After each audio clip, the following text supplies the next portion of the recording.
જૂનાગઢ દલિત સમાજના આગેવાન રાજુ સોલંકીના દીકરાને મારવાનો મામલો અનુ જાતિ દ્વારા અપાયું આવેદનપત્ર કલેક્ટર કચેરી ખાતે અપાયું આવેદનપત્ર બહોળી સંખ્યામાં સમાજના લોકો રહ્યા હાજર જવાબદારો સામે કરાઈ કડક કાર્યવાહીની માંગ 6 જૂન સુધીમાં જવાબદારોની અટકાયત નહીં કરાઈ તો રાજ્યના દરેક જિલ્લા મથકે આંદોલનની ચીમકી પોલીસે આ મામલે 307 એટ્રોસિટી અને અપહરણ સહિતની કલમ નોંધી છે સંજુ સોલંકીને મરાયાની ફરિયાદ દાખલ કરાયેલ ગોંડલ ભાજપના નેતા જયરાજસિંહ જાડેજાના દીકરા ગણેશ અને તેના માણસો દ્વારા જૂનાગઢના કાળવા ચોકથી અપહરણ કરી માર્યાની કરાઈ હતી ફરિયાદ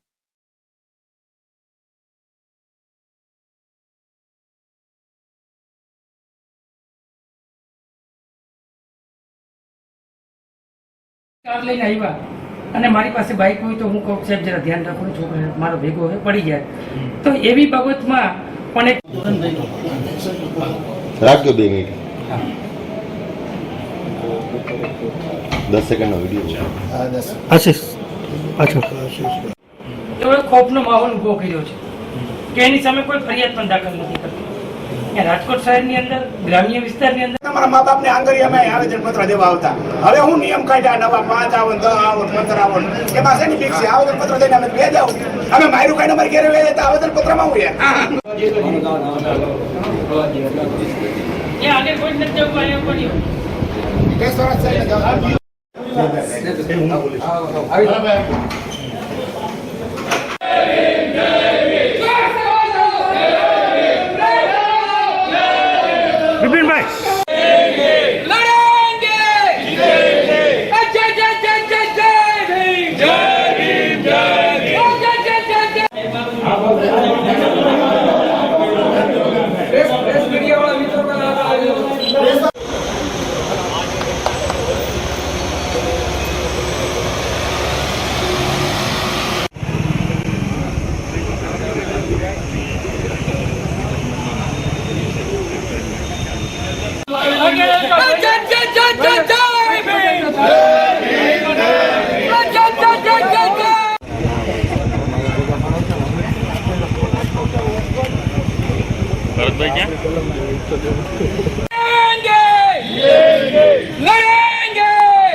મને ભેગા પત્ર કરો તો મને ખાર નથી ખાર વાળા જુદા છે અમારા એમાં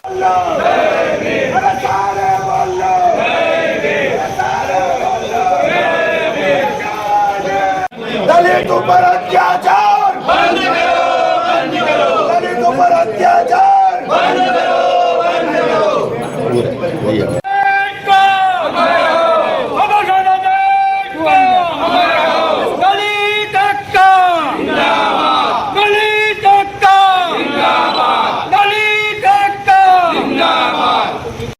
આપના નામથી હું નિખિલ ચૌહાણ સંયોજક બહુજન વિકાસ ફોજ ગુજરાત આજરોજ જૂનાગઢ જિલ્લા કલેક્ટર કચેરી અને પોલીસ અધિક્ષક શ્રીને સમસ્ત અનુસૂચિત જાતિ સમાજ જૂનાગઢ જિલ્લા દ્વારા જે ગત સમયમાં અમારા સમાજના આગેવાન રાજુભાઈ સોલંકીના પુત્ર સંજય ઉપર જે કુખ્યાત ગુંડો ગોંડલનો છે ગણેશ નામનો એને દ્વારા જે આ છોકરાને અપહરણ કરી અને જે ઢોરમાર મારવામાં આવ્યો છે અને આ બાબતે સમસ્ત અનુસૂચિત જાતિ સમાજ દ્વારા પોલીસને અને તંત્રને ચીમકી ઉચ્ચારવામાં આવી છે કે જો આગામી સમયમાં એના મળતિયાઓ અને આ ગુંડાને જેલ લેવલ કરવામાં નહીં આવે તો આગામી સમયમાં ગોંડલ મુકામે આ ગણેશના ગઢની સામે આખો ગુજરાતનો અનુસૂચિત જાતિ સમાજ છે એ ઉગ્ર આંદોલન અને પ્રદર્શન ત્યાં કરશે.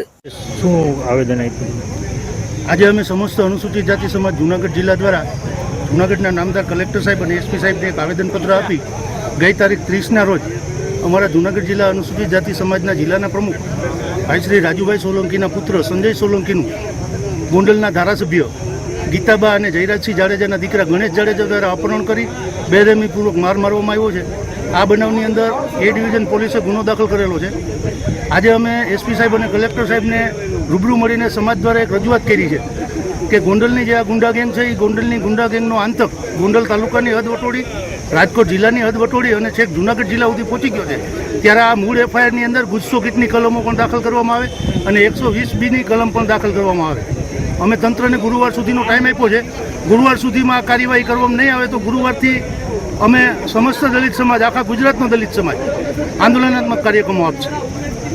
રાજકોટ ખાતે ટીઆરપી ગેમ ઝોનમાં આગની ઘટનાને લઈ મૃત્યુ પામેલ મૃતકોને બિલનાથ મહાદેવ મંદિર ખાતે શ્રદ્ધાંજલિ આપવાનો કાર્યક્રમ યોજાયો. બિલનાથ મહાદેવ મંદિરના મહંત ગણેશાનંદજી તેમજ મનીષાબેન સોલંકી સહિતના મહિલા કાર્યકર્તાઓ દ્વારા બિલનાથ મંદિર ખાતે રાજકોટ ખાતે ટીઆરપી ગેમ ઝોનમાં આગની ઘટનામાં 30મી વધુ લોકોના મૃત્યુ થયા હોય ત્યારે આ ઘટના અતિ દુઃખદાયક હોય. ઘટનામાં મૃત્યુ પામેલ મૃતકોને શ્રદ્ધાંજલિ આપવા તથા તેમના આત્માને શાંતિ મળે તેને લઈ બિલનાથ મંદિર ખાતે શ્રદ્ધાંજલિ કાર્યક્રમ યોજવામાં આવ્યું. મોટી સંખ્યામાં મહિલાઓ તેમજ શિવભક્તો કાર્યક્રમમાં ઉપસ્થિત રહ્યા અને મૃત્યુકોના આત્માને શાંતિ મળે અને ઘટનામાં સંડાવાયેલા દોષિતોને કડક સજા મળે તેવી માંગ કરવામાં આવી.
જય બિલનાથ. આજે ઘટના રાજકોટની બનેલી બહુ દુઃખદ ઘટના છે. તો એ જીવાત્માને બસ પરમાત્મા શાંતિ આપે અને આવનાર સમય આવો કોઈની ઉપર ન આવે એવી પરમાત્માને આપણી પ્રાર્થના છે. અને જીવાત્માને માર્ગમાં પરમાત્મા ભગવાન શિવ ખૂબ એને શાંતિ આપે એવી બધાની પ્રાર્થના છે. હરિઓમ. આજે બસ આને શ્રદ્ધાંજલિ એક બેસણું રાખ્યું હતું અને બધાએ પ્રાર્થના કરી પરમાત્માને કે જીવાત્માને શાંતિ આપે બિલનાથ મહાદેવ મંદિરે, અને બધાએ પ્રાર્થના કરી કે જીવને શાંતિ આપે પરમાત્મા. એ આજનો કાર્યક્રમ હતો અહીં બિલનાથ મહાદેવ મંદિર, વંથલી રોડ, જુનાગઢ. એ પડી ઘરે ચાર્જિંગમાં રહી આપણે બપોર ઉતારી. જય માતાજી. આજે અમે આ શ્રદ્ધાંજલિનો પ્રોગ્રામ રાખ્યો છે. રાજકોટમાં જે અગ્નિકાંડ બન્યો છે એમાં બોલવા માટે તો કોઈ શબ્દ જ નથી, કેમ કે જેને ઘરે બન્યો છે આપણને અત્યારે આંખમાંથી આંસુડા આવી જાય એવો બનાવ બન્યો, આપણા માટે કોઈ સિમ્પથીના શબ્દ જ નથી આપણી પાસે. બીજું તો કંઈ આપણે કરી નથી શકતા. બસ એમના માટે આ દિવ્ય આત્માને શાંતિ મળે એવું આપણે પ્રાર્થના કરી શકીએ. જય માતાજી. પૃથ્વી દિવસને લઈ યોજાયું સફાઈ અભિયાન. 1 જૂને પૃથ્વી દિવસની ઉજવણી માંગ અમે ટેક રોવર અમારી ઓફિસની નજીક પ્લાસ્ટિક સફાઈ પ્રવૃત્તિનું આયોજન કરવા માટે ઉત્સાહિત છીએ. અમે જૂનાગઢમાં એક સ્થાનિક વિસ્તારને કાળજીપૂર્વક પસંદ કર્યો છે જે આપણે દરરોજ જોઈએ છીએ. જો દરેક વ્યક્તિ સહયોગ આપે અને તેમના ઘર અથવા ઓફિસની નજીકનો એક વિસ્તાર સાફ કરે તો અમે જૂનાગઢને સ્વચ્છ શહેર બનાવી શકીએ છીએ. જૂનાગઢમાં આ ઉદ્ઘાટન કાર્યક્રમ માટે અમે તમને અમારી ટેકરોવર ટીમમાં જોડાવા માટે હાર્દિક આમંત્રણ આપીએ છીએ. ચાલો સાથે મળીને સ્વચ્છ જૂનાગઢ માટે અમારો ટેકો દર્શાવીએ અને એક દાખલો બેસાડીએ. જૂનાગઢમાં પ્રથમ વખત બની રહેલી આ સાર્થક પહેલનો ભાગ બનો અને જૂનાગઢમાં પૃથ્વી દિવસ પર થોડો તફાવત લાવવામાં અમારી મદદ કરો.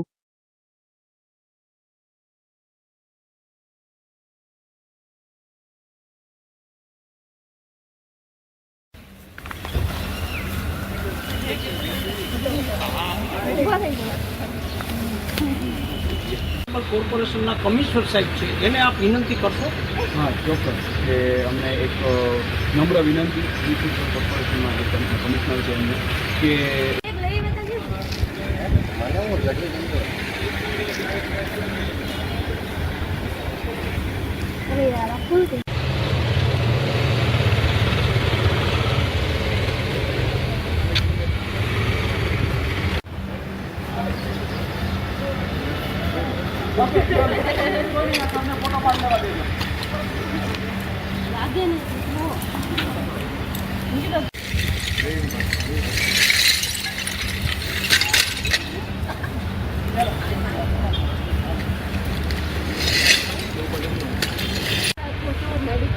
વસ્તુઓ ઇન્જેક્શન છે, કોઈ એક્સપાયર મેડિસિન છે એ આમદમ ના નાખે, એનાથી બીજા લોકોને ઇન્ફેક્શન બી થાય ને રોગ.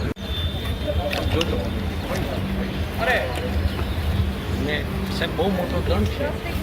હું કાપી સમય સીધા કોર્પોરેશન આવશે અને ત્યાં વહીવટ અહીંયાથી બેગ ને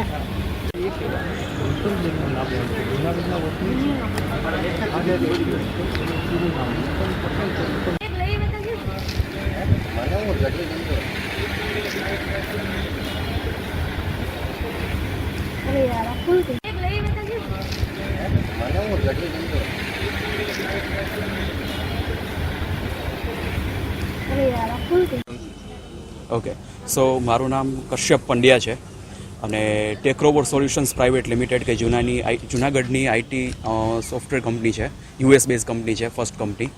અને એકચ્યુઅલી આજે વર્લ્ડ એન્વાયરમેન્ટ ડે છે, એના ભાગ નિમિત્તે એકચ્યુઅલી અમારે કંપનીમાંથી અમે ટોટલ 22 થી 23 લોકો કે જેમાં ગર્લ્સ વધારે છે તમે જોઈ શકો છો અને બોયઝમાંથી બી અમે એક એવું અભિયાન ચાલુ કર્યું છે કે પ્લાસ્ટિક ફ્રી એન્વાયરમેન્ટ કરવા માટે, જૂનાગઢને પ્લાસ્ટિક ફ્રી કરવા માટે અમે એક અભિયાન સ્ટાર્ટ કર્યું છે કે જે બીજા બધા માટે બી પ્રેરણારૂપ બની રહે એટલા માટે. અને આપ જોઈ શકો છો કે એના માટે થઈને અમે મહેનત સવારથી કરીએ છીએ અને આ એક સંદેશો છે કે જે બીજા બધાને બી મોકલવાનો છે કે ખાલી એવું નથી કે જે મ્યુનિસિપાલિટી છે એની જ આ રિસ્પોન્સિબિલિટી છે કે સાફ કરે, આપણી આજુબાજુમાં સફાઈ રાખવી, કચરો ના કરવો અને સ્પેશિયલી પ્લાસ્ટિક ફ્રી એન્વાયરમેન્ટ રાખવું, તો એ આપણે બધાની જવાબદારી છે. તો એના ભાગરૂપે એક અભિયાન અમે શરૂ કર્યું છે અને જેના માટેની અભિયાન માટેની અમને જે પ્રોત્સાહન આપ્યું છે એ અમારા મેઇન જે સીઈઓ છે, ડાયરેક્ટર છે, નૂતન રનોલિયા મેડમ, યુએસ બેઝ છે, અને મયુર રનોલિયા સર, અને એમને આ ઝુંબેશ ચાલુ કરવાનું કીધું છે કે જેથી બીજા બધાને બી પ્રેરણા મળી રહે. અને જૂનાગઢમાં એકચ્યુઅલી જ્યાં ઝાંઝરા રોડ ઉપર અમારી માઇલસ્ટોન કોમ્પ્લેક્સમાં ઓફિસ છે ત્યાંથી અમે સ્ટાર્ટ કરેલું છે. અને એમાં અમારા આ ઝુંબેશમાં જૂનાગઢના વરિષ્ઠ નાગરિકો અને બીજા બધા લોકો આપ જોઈ શકો છો કે અમારી સાથે રહી અને આ બધી વસ્તુઓમાં અમને પ્રેરણા આપે છે અને એ ભાગરૂપે એ લોકો બીજા બધાને બી પ્રેરણા આપવા માગે છે કે પ્લાસ્ટિક ફ્રી એન્વાયરમેન્ટ કરીએ, જેથી કરીને અત્યારે જે ગ્લોબલ વોર્મિંગ આપણે જોઈ રહ્યા છીએ કે આટલી ગરમી, આટલી તકલીફ, બરાબર, એ થોડું ઓછું રહે અને વૃક્ષ વધારે વાવીએ અને પ્લાસ્ટિક ફ્રી કરીએ. અચ્છા, નૂતન મેડમ ક્યાં ના છે? યસ, અત્યારે તે યુએસ છે એ અને મયુર સર અમારા બંને. અને એને અમારી કંપની છે જ્યાં જૂનાગઢમાં અને એક બીજી બ્રાન્ચ છે અમદાવાદમાં અને બાકી બીજી 3 બ્રાન્ચ છે યુએસમાં. જુનાગઢથી શું કામ શરૂ કર્યું છે આપે? જુનાગઢથી એટલે એકચ્યુઅલી જુનાગઢમાં અમારી ટેકરોવર સોલ્યુશન્સ જે કંપની છે તો ત્યાંથી જ એકચ્યુઅલી આપણા જ ઘરથી શરૂઆત કરીએ એવી એક ઝુંબેશ હોય કે આપણે જ પહેલાં શરૂઆત કરીએ અને આપણી આજુબાજુમાંથી શરૂઆત કરીએ. શેનું અભિયાન હતું? પ્લાસ્ટિક ફ્રી એન્વાયરમેન્ટ કરવા માટેનું એક અભિયાન હતું.